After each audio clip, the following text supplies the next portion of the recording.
নমস্কাৰ বন্ধু বান্ধৱীসকল আৰু মোৰ ছাত্ৰ ছাত্ৰীসকল তোমালোকৰ কাৰণে লৈ আহিছো এটা গুৰুত্বপূৰ্ণ নটিফিকেশ্যন এইটো চাবা যিহেতু এইচএছ পাছ কৰিছে তেওঁলোকৰ কাৰণে খুবেই ইম্পৰ্টেণ্ট এইটো কি আছে doctor Banikanta Kakati merit award under Pragyan Bharati scheme তাৰমানে এইটো যিহেতু এইচএছ পাছ কৰিছা এইচএছ ফাইনেল 80% আছে তেওঁলোকে এইবাৰ কি যোৱা বৰ্ষৰ দৰে এই বৰ্ষৰ স্কুটি লাভ কৰিব কিন্তু যোৱা বৰ্ষত কি আছিল আমাৰ এটো কিমান আছিল 60% এই বৰ্ষত কিমান হৈছে 80% তো আমি এটো আলোচনা কৰিম লাহে লাহে ইয়াত কি আছে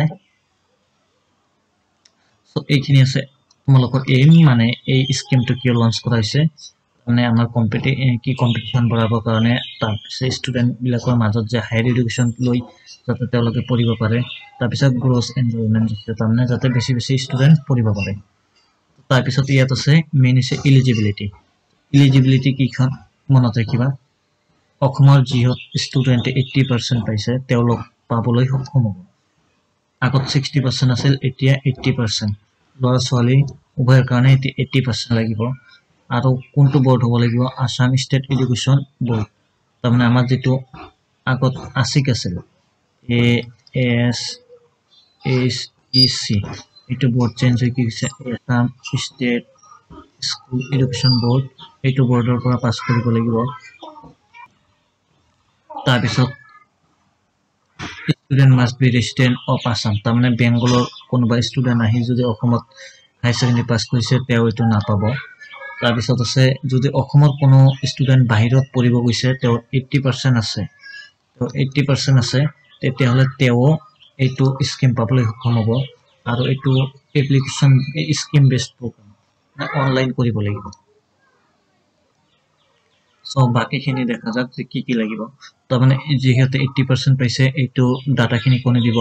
আসাম ষ্টেট এডুকেশ্যন বোৰ্ডে দিব তাৰপিছত এইটো ক'ত পাব এইটো ডাটাখিনি ইয়াত আপলোড হৈ থাকিব এই যে ওয়েবসাইটটো মনত ৰাখিবা ডাইৰেক্টৰ অফ এডুকেশ্যন এই যে ওয়েবসাইটটো যে আছে আমি দেখাই দি আছো এইটো ওয়েবসাইটত তোমালোকে পাবা হৈ গ'ল তাৰপিছত এলিজিবল ষ্টুডেন্ট উইল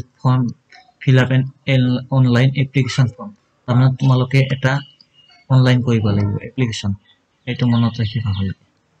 এপ্লাই কৰাৰ পিছত তাৰমানে এইটো ক'ত পাবা এই ওয়েবসাইটৰ পেৰাবি কোনটো ওয়েবসাইট আমি কৈছিলো এই ওয়েবসাইটটো এই ওয়েবসাইটৰ পেৰাবিত পাবা তাৰমানে যি আমাৰ ডাইৰেক্টৰ অফ হায়াৰ এডুকেশ্যন হ'ব তেওঁ হ'ব নোডাল প্ৰিন্সিপাল তাৰমানে ডাইৰেক্টৰ অফ হায়াৰ এডুকেশ্যন ইয়ে তোমালোকৰ যিমানখিনি স্কুটি আছে বিতৰণ কৰিব আৰু তেওঁলোকে certificate nodal principal will be responsible for collecting appreciation certificate from the DHE তাৰপিছত যি nodal principal আছে তেওঁ responsible হ'ব যি তোমালোকে যে certificate পাবা eligible student will collect certificates from nodal principal and submit the same to the allotted dealer তাৰমানে যি nodal principal আছে তেওঁলোকৰ পৰা তোমালোকে certificate কিনি দিবা আৰু submit the allotted dealer তাৰমানে ডিলাৰক submit কৰিব লাগিব government will provide the amount scooter registration in insurance to the nodal principal after properly verifying the beneficiary তাৰমানে আমাৰ গাড়ীখন স্কুটিখন যে পাবা তাৰ কি লাগে আমাৰ ৰেজিষ্ট্ৰেচন লাগে আৰু কি লাগে ইন্সুৰেন্স এটো তোমালোকৰ ইনবিল্ট মানে কৰা থাকিব এটো তোমালোকৰ নিজে কৰিব নালাগে তাৰপিছত তোমালোকে স্কুটিখন যি তোমালোকৰ ডিলাৰ থাকিব তাৰ পৰা ৰিসিভ কৰিবা তাৰ কাৰণে কোনো পইচা দিব নালাগে এটো মনত ৰাখিবা তাৰপিছত হেলমেট তোমালোকক ফ্ৰী প্ৰভাইড কৰা হ'ব তাৰপিছত আছে যদি কিবা কাৰণত ষ্টুডেন্টজনৰ বিয়োগ ঘটে মানে মৃত্যুবৰণ কৰে তেতিয়াহলে লিগ্যাল গাৰ্ডিয়ান জনে স্কুটাৰ নাইবা পইচা কোনোটোই ল'ব পাৰে সো এইটো মনত ৰাখিবা যদি তোমালোকে এইচএছত স্কুটি পোৱা তেতিয়াহলে নেক্সট তুমি নিযুত মইনা স্কিমৰ কাৰণে এলিজিবল নহবা যদি তুমি নিযুত মইনা স্কিম কি স্কুটি নলৱা তেতিয়াহে তুমি নিযুত মইনাত এপ্লাই কৰিব পাৰা তাৰমানে যে কোনো দুটাৰ এটাহে ল'ব পাৰা